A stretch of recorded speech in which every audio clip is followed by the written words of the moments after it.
God never consults our past to determine our future. When you want something you never had, you must do something you've never done. Reset your mind. Now, you probably wonder, what on earth is he saying? Instead of hearing what I'm saying, reset your mind. This is what the scripture says in Romans 12:2.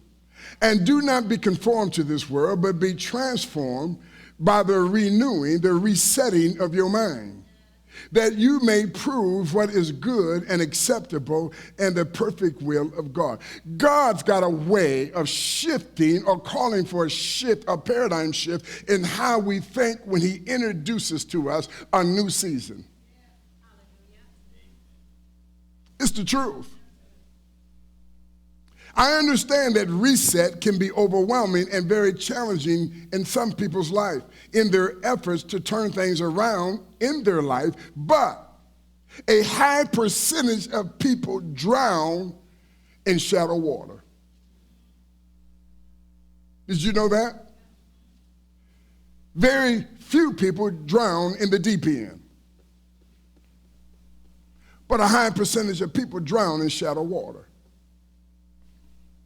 Florence Chadwick was a champion swimmer.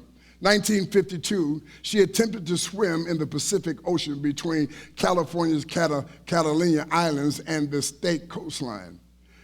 It was a 26-mile journey. Thick fog began to develop about 15 hours into swimming. After swimming for many hours, her body became tired and her mind became fatigued.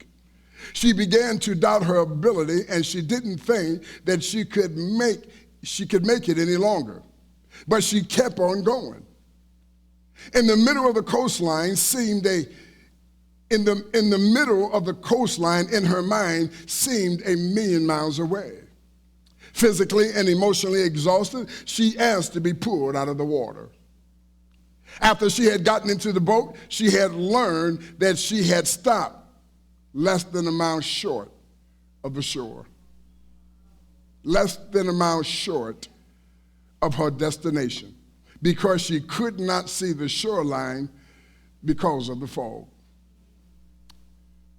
The journey felt impossible to complete. The next day, she told a news reporter, "All I could see was the sharks in my mind and the fog before me. I think if I could have seen the shore, I would have made it through." 2 months after Florence failed attempt, she tried again. And in the course of the journey, the same thick fog set in. But this time, she succeeded in reaching the shore because she kept her destination in mind. You see, what made the difference between her first attempt and her second attempt was not what she saw, it was how she interpreted what she saw. Her warfare was in her mind, not in her sight.